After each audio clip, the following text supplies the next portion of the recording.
Hello दोस्तों, मेरे YouTube channel पर आपका स्वागत है। और मैं इस यूट्यूब चैनल पर बहुत ही अजीबोगरीब और डरावनी कहानी सुनाता रहता हूँ। तो अगर आपको भी ये कहानी सुनना पसंद है तो इस चैनल को सब्सक्राइब कर लीजिए। आज भी मैं आपको कुछ ऐसे ही कहानी सुनाने जा रहा हूँ। तो ज़्यादा देरी ना करते हुए आराम से बैठ जाइए, एयरफोन लगा लीजिए और तैयार हो जाइए डरने के लिए। ये कहानी जो मैं आपको सुनाने जा रहा हूँ एक लड़के के साथ हुआ सच्ची घटना है। और आगे की कहानी मैं आपको उसके ही पॉइंट ऑफ व्यू से बताऊंगा। मैं आपको अपना नाम तो नहीं बता सकता, पर मैं आपको अपने साथ हुए दो सच्चे किस्से बताना चाहता हूँ।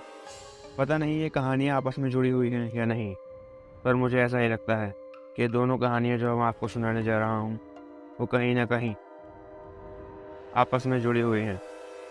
असल में आज भी कुछ लोग ऐसे हैं जो भूत प्रेत पर यकीन नहीं करते हैं, पर वहीं कुछ लोग ऐसे भी हैं जो इन सारी बातों को मानते भी हैं।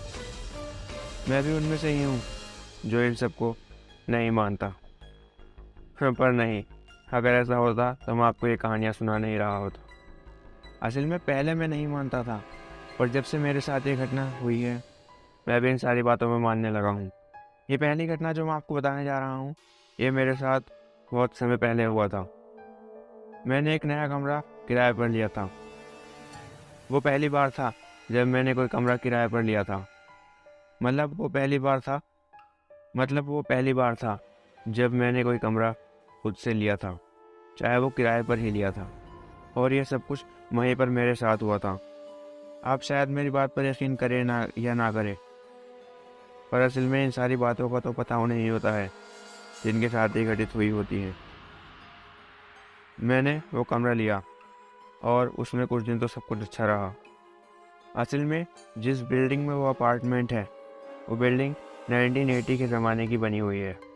और ये बिल्डिंग देखने में तो अच्छी खासी थी। और शायद इस बिल्डिंग में ऐसा कुछ हुआ भी ना हो, क्योंकि मैंने उससे पहले इसके बारे में कुछ भी नहीं सुना था।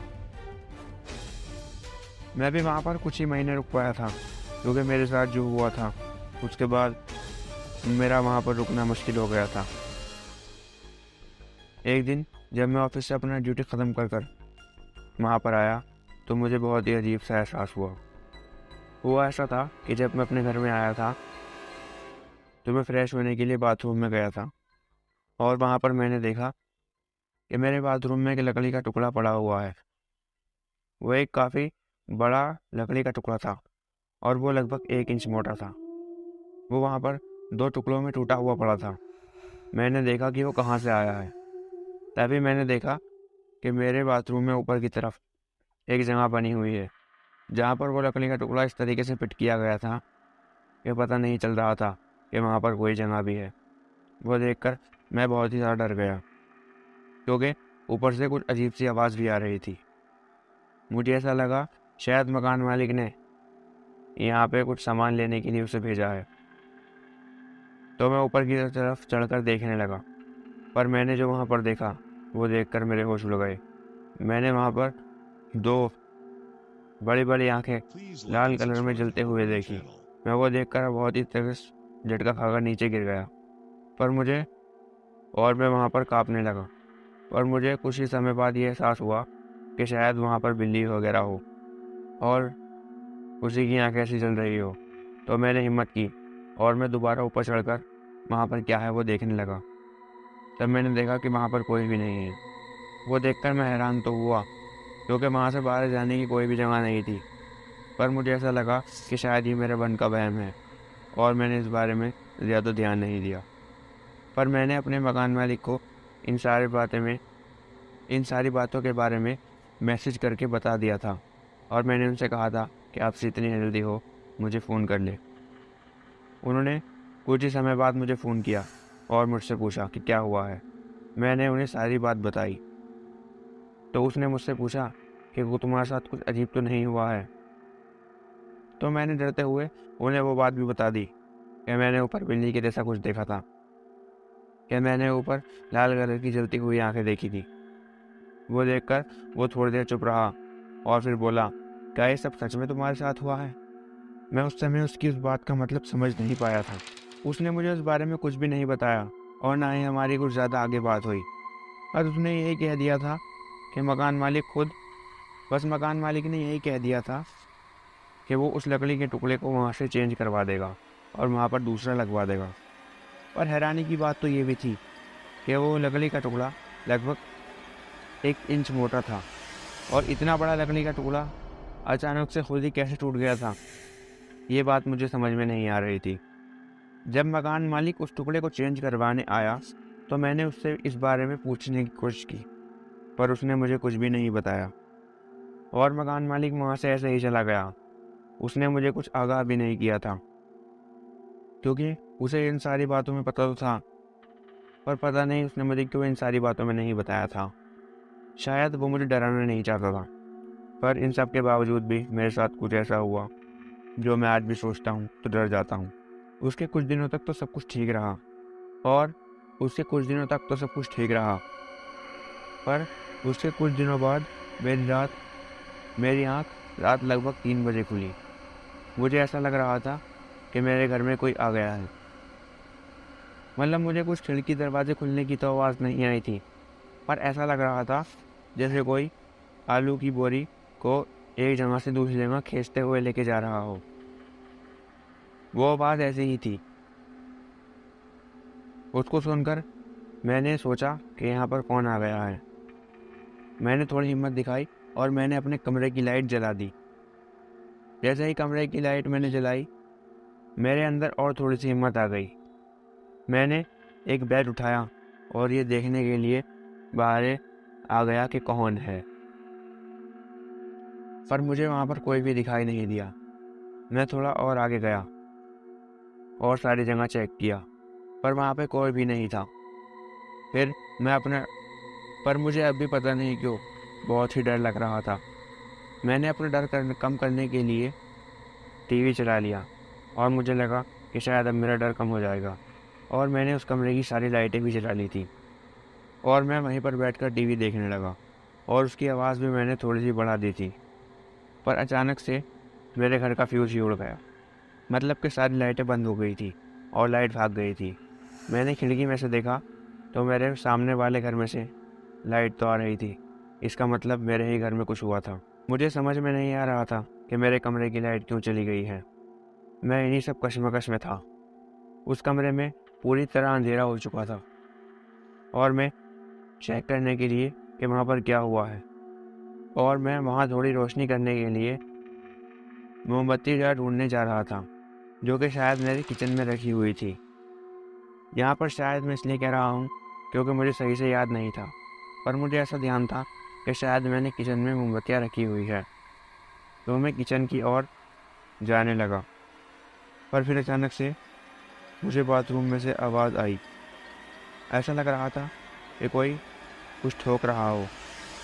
अब ये देखने के लिए कि वहाँ पर क्या हो रहा है, मैंने अपने मोबाइल की फ्लैश लाइट जला ली और मैंने देखा कि वो लकड़ी का टुकड़ा जो है उसको कोई ठोक कर तोड़ने की कोशिश कर रहा है।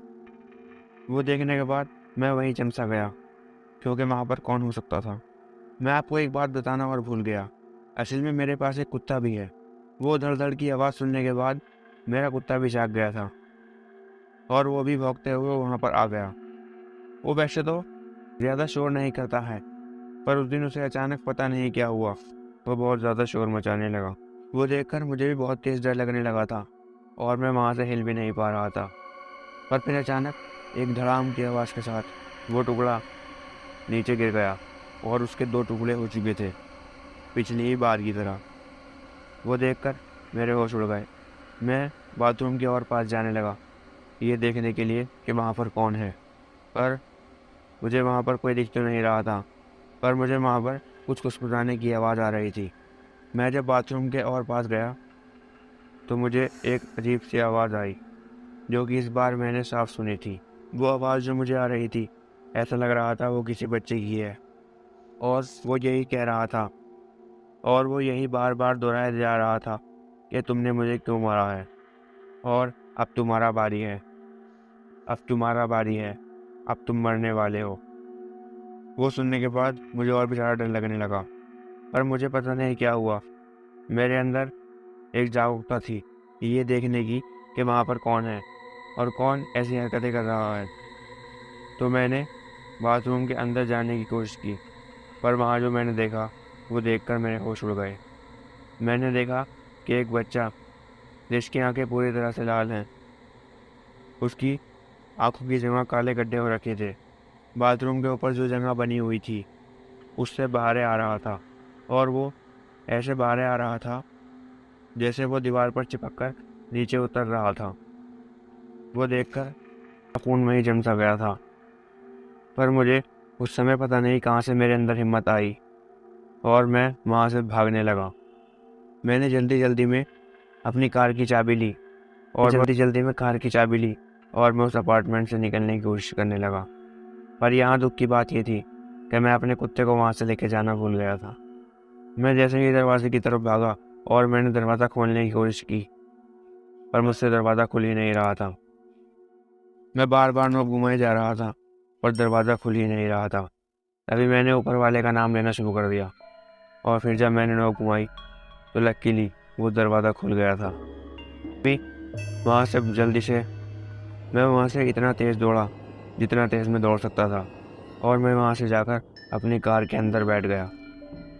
कार के मैंने पूरे शीशे ऊपर कर लिए थे और मुझे उस समय तक बहुत तेज़ सांस भी चढ़ गया था। मैं कार इतना थक गया था कि मैं वहीं कार में बैठा बैठा सो गया। कुछ देर बाद मेरी आँख खुली। मैंने देखा कि सुबह हो गई है। सब लोग अब वहाँ पर मुझे थोड़े थोड़े लोग भी दिखाई देने लगे थे, और वहाँ पर अच्छी खासी सुबह हो गई थी। लगभग 7 बजे का टाइम हो गया था। मैं वहाँ से उठा और अब मेरे अंदर थोड़ी सी हिम्मत आ गई थी कि शायद मैं उस घर में जा सकता था, क्योंकि मुझे याद आ गया था कि मैं अपने कुत्ते को वहाँ से लाना भूल गया हूँ और पता नहीं उसके साथ क्या हुआ होगा। तो ये सब सोचने के बाद मैं अपनी गाड़ी से बाहर निकला और अपने घर की तरफ जाने लगा। मैंने दरवाज़ा खोलने की कोशिश की और दरवाज़ा खुल गया। मैंने घर में जाते ही कहा, हेलो हेलो, क्या कोई है यहाँ पर मुझे अपने घर में से कोई भी आवाज़ नहीं आ रही थी। उस कमरे में बिल्कुल सन्नाटा सा छाया हुआ था, जैसे वो कोई तूफान से आने से पहले की शांति हो। मैं बाथरूम के अंदर जाने की कोशिश कर रहा था। मैं अपना दिल थामकर अंदर जाने की कोशिश कर रहा था और बस यही दुआ कर रहा था कि अंदर सब कुछ ठीक हो। और मुझे बहुत ही अजीब सा लग रहा था, क्योंकि इतने आवाज़ देने के बाद भी मेरा कुत्ता भी वहाँ से बाहर नहीं आया था। मैं यही बात सोच रहा था कि अभी तक वो बाहर ही क्यों नहीं आया है। मैंने हिम्मत करी और मैं बाथरूम की ओर चला गया, पर बाथरूम में जो मैंने देखा वो देखकर मेरे होश उड़ गए। मैंने देखा कि एक बोरी में वहाँ पर कुछ पड़ा हुआ है, और उस बोरी पे बहुत सारा खून भी लग रहा था। वो देखकर मैं बहुत ज़्यादा डर गया। मैंने थोड़ी हिम्मत दिखाई और देखने की कोशिश की कि उसमें कौन था। वो देखकर मेरे होश उड़ गए। मैं अपने आप को कभी माफ़ नहीं कर पाऊँगा कि मैंने ऐसा, यही मैं सोच रहा था। असल में उस बोरी के अंदर मेरे कुत्ते की कटी फटी लाश थी। वो देखकर मैं बहुत ज़्यादा रोने लगा। फिर मैंने मकान मालिक को कॉल करने की कोशिश की, पर इतनी सुबह शायद वो उठा नहीं था, या शायद जो भी कुछ बात थी उसने मेरी कॉल नहीं उठाई। मैं उस घर से बाहर चला गया, क्योंकि अब मेरे अंदर उस घर में रहने की बिल्कुल भी हिम्मत नहीं थी। मैंने पुलिस को भी कॉल कर दिया था। पुलिस वहाँ पर कुछ ही देर में आई और देखने लगी कि वहाँ पर क्या हुआ है, पर वो सिर्फ एक कुत्ता ही तो था। तो पुलिस भी यही सब पूछने लगी कि तुम्हारे साथ क्या हुआ है। अब मैं उन्हें ये बात बताता कि मैंने वहाँ किसी भूत को देखा है, तो वो मेरी बात नहीं मानते। इसलिए मैंने कहा कि कल रात में घर से बाहर गया हुआ था और पता नहीं मेरे घर में कौन घुस आया, और ये सब हो गया। वो सब सुनकर पुलिस को थोड़ा शक तो हुआ कि मैं अपने कुत्ते को अकेला उस घर में छोड़कर कैसे जा सकता हूँ, पर फिर भी तो उन्होंने मुझसे सही बताने के लिए कहा कि बताओ तुम हमसे क्या छुपा रहे हो। तब मैंने सारी बात उन्हें बता दी, तो मेरी बात सुनकर वे हंसने लगे, कहने लगे अच्छी कहानी है, पर यह तो बात मुझे ही पता थी जो मेरे साथ रात में हुआ वो कितना खौफनाक था। उसके कुछ देर बाद पुलिस भी वहाँ से चली गई, और पुलिस के वहाँ पर जाते ही मेरे पास मकान मालिक का कॉल आया। मैंने उससे फ़ौरन रूम पर आने के लिए कहा, तो उसने कहा कि क्या बात हो गई है। मैंने उस समय तो उसे कुछ भी नहीं बताया, पर मैंने उससे यही कहा था कि मुझे कुछ ज़रूरी बात करनी है और यहाँ पर आ जाओ। मैं उस समय बहुत डरा हुआ था और उसे शायद पता चल ही गया होगा कि मैं उसे वहाँ पर क्यों बुला रहा हूँ। उसके कुछ एक घंटे बाद ही मकान मालिक भी वहाँ पर आ चुका था। उसने मुझे थोड़ा परेशान देखा और पूछा कि इतनी जल्दी में क्यों बुलाया है। तब मैंने उसे सारी बात बता दी। वो मेरी बात सुनकर बिल्कुल भी हैरान नहीं हुआ। उसने कहा कि तुमसे पहले भी 2 के साथ यही सब हो चुका है। वो सब सुनकर मुझे और भी ज़्यादा गुस्सा आ गया। मैंने बोला जब तुम्हें ये बात पता थी तो तुमने मुझे बताया क्यों नहीं। पर उसने कुछ भी जवाब नहीं दिया। उसने कहा उसे लगा कि शायद वे दोनों मजाक कर रहे हैं और तुम तो यहाँ पर काफ़ी दिनों से रह भी रहे हो। वो लगभग 2-3 दिन में ही यहाँ से डरकर भाग गए थे और मुझे ये सारी कहानी सुना रहे थे। मुझे लगा कि शायद उन्हें यहाँ पर रहना नहीं है या उन्हें ये जगह पसंद नहीं आई है, इसलिए वे 2-3 दिन में ही बहाना बनाकर यहाँ से भाग गए हैं। पर मुझे इस बात का पता बाद में चला कि वो मकान मालिक मुझसे झूठ बोल रहा था। तब मैंने उस घर के बारे में पता लगाने की कोशिश की कि वो ऐसा क्यों हो गया है। जब मैंने उस अपार्टमेंट के बारे में पता लगाने की कोशिश की कि वहाँ पर क्या हुआ था, तब मुझे पता चला कि उस कमरे में कुछ समय पहले एक माँ अपनी छोटी बेटी के साथ वहाँ पर रहने आई थी, पर वो लगभग 2 महीने से उसने किराया नहीं दिया था। पर जब मकान मालिक यहाँ पर किराया लेने आया तो वो फ़ोन भी नहीं उठा रही थी। पर जब वो घर पर आया तो वो दरवाज़ा भी नहीं खोल रही। ये देखकर उसने दरवाज़ा खोलने की कोशिश की। वो उसे लग रहा था कि शायद अंदर कुछ गड़बड़ है, और हुआ भी ऐसा ही। उसने पूरा घर देख लिया पर उसे वो औरत कहीं दिखाई नहीं दी। पर उसे उस घर में एक अजीब सी बदबू आ रही थी। उसने बहुत छानने की कोशिश की। उसने बहुत चेक करने की कोशिश की कि वो बदबू कहाँ से आ रही है। फिर जब उसने बाथरूम चेक किया तो उसे वो बदबू वहाँ पर और ज़्यादा आने लगी।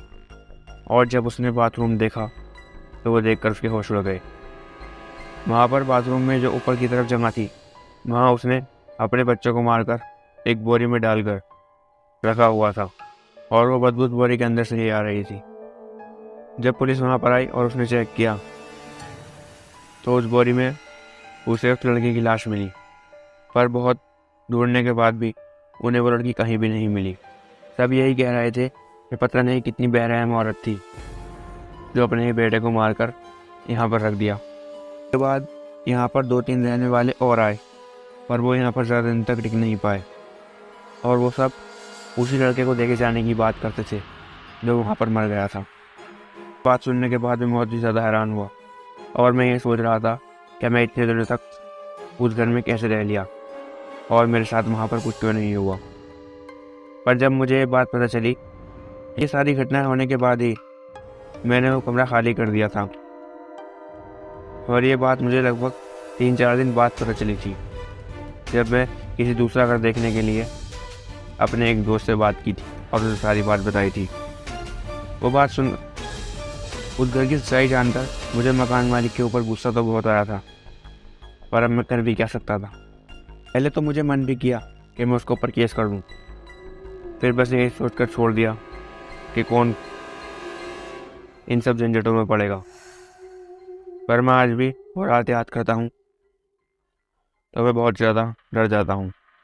ये कहानी लिखते हुए भी वो सारा मंजर मेरी आंखों के सामने चल रहा है और मुझे अब भी बहुत ज़्यादा अजीब सी फीलिंग आ रही है।